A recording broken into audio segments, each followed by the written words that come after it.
I'll go 1, 2, 3, and on 3 I'm gonna start the camera. 1, 2, 3. Casey at the bat in Fairbanks, Alaska. They exiled Casey to Alaska for striking out that day. Mudville had seen enough, so they shipped him far away. When he got to Fairbanks, the temperature read 34 below. Poor Casey had never seen winter. His toes and spirits froze. The manager said, "Not to worry, we'll fix you up today, but we better hustle. We've got a game to play." So he showed Casey his locker, and inside Casey found wool socks and long johns in a uniform lined with down.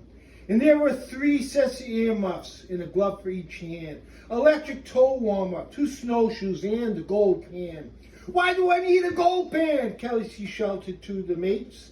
"If you strike out again," one replied, "you pan to earn your pay." With that, Casey felt a tingle rise up to his brow. No matter how cold it was, he'd get some hits somehow. A hush fell over the locker room. The big game was about to start. No one was in from the Bering Sea to play at Kramer Park. It was Christmas Eve night. The crowd overflowed the stands. When Fairbanks took the field, there was a cheer for every fan. The field was lit by northern lights and the moon and stars above. Casey was thrilled and excited. He pounded his fist in his glove. The man from Mudville was so nervous, it's a good thing he didn't start. He huddled by the wood stove and looked around the park. On the field, the players were dancing to avoid frostbite feet. Watching the men dance on snowshoes was something really neat. Then Casey realized he'd have to wear his pair if he got into the game. Playing on those clodhoppers would surely make him lame. He was clumsy enough on grass and spikes. He'd never worn snowshoes. The more Casey imagined his fate, the more he got the blues. The game wore on into the night, both teams matching runs. When it went to extra innings, Casey wished it had been done. Why had he struck out in Mudville that hot summer day? And why couldn't someone get a run so he wouldn't have to play? In the 12th, Nome snuck ahead on a homer into right. But when they came in from the field, Fairbanks was ready to fight. "Let's go get him back," the players yelled, and Casey yelled along. But his heart wasn't in the game. He felt he didn't belong. The first 2 batters went down on a pop and a line drive to third. The next batter took 2 quick strikes, and then the pitcher hung a curve. The batsman pulled the trigger. The bat caught the ball clean and hard. It looked like it was going to go out, but the wind kept it in the yard. Off the left field wall it bounded. The batter raced safely to third. The crowd roared so wildly. In the North Pole their roars were heard. Just then the skipper called to Casey, "Get up and give that ball a ride. All we need is a single and the game will be tied." Casey wondered if he'd survive, let alone get a hit. He never ever gold panned, and he didn't know if his snowshoes fit. He trudged up and over the dugout steps, set his snowshoes on the snow, stepped into them, snapped the straps, stood and walked away slow.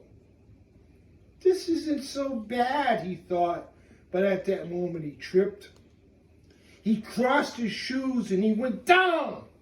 He felt his hamstring rip. As he lay on his back, the fans laughed, and he heard one of them cry, "Go back to Mudville, chum! Go back before you die!" Casey wanted to lie there, but he heard the manager call, "Get up, Casey, get up! Go and whack that ball!" So he used his bat as a ski pole. He leaned on it and he pushed himself upright. As he shuffled toward the plate, he heard a jingle in the night. He heard bells ringing somewhere off far away. Casey peered into the air. The umpire yelled, "Let's play!" Into the box, Casey moved. The pitcher glared toward the plate. He wore a hood around his head. Casey could barely see his face. When he whizzed the first pitch right down the middle, Casey was startled by the throw.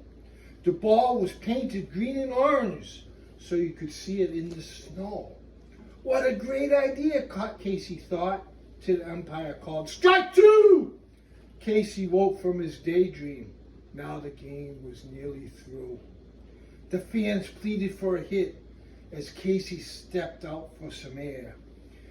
When he gripped his bat tighter, the bells rang again somewhere. This time they were louder. For a moment, Casey forgot the game. He heard those bells in some movie about Santa and electric trains. Now Casey was ready. He stepped in and waited for the throw. He got just what he wanted, a fastball, inside and low. Casey swung as hard as he could on his ripped hamstrings, snowshoes and all. He grimaced in pain and horror. He knew he popped up the ball. Casey collapsed at the plate. There was no way he could run the pop out. The left fielder looked into the air. "I've got it!" he yelled with a shout. And looking into the night, he lost sight of the ball. He waited and waited and waited, but the ball didn't come down at all. The stadium grew silent. There was quiet all around. The northern lights flashed in brilliance. The air was pierced by a sound of a voice from childhood, a voice some have heard in dreams. It was the voice of Santa, driving his reindeer team. "So this is where the noise came from that woke me up from my sleep. Before I was sleeping so soundly, I never heard a beep. If it wasn't for you, I would have missed all my rounds this year. So thanks for waking me, and thanks from all the reindeer. And thanks for hitting me this baseball and landing right in my sled. It's a good thing I was watching the game. It nearly took off my head. I was short one this year. I needed a ball for a boy in Spain who read about the sport in school. Now he wants to try the game." When the voice grew silent, you could hear the sleigh bells ring. As they faded off into the night, the fans began to sing songs of the Christmas season, songs of joy and cheer. While Casey lay on his back, he could scarcely believe his ears. The manager from Nome rushed onto the field. The Fairbanks skipper did too. Nome's manager said, "Let's call it a tie, a present for Christmas for you." The Fairbanks skip said, "We'll take it. It's Christmas after all. Now let's all the boys celebrate and thank Casey for hitting the ball." Fielders raced from their positions.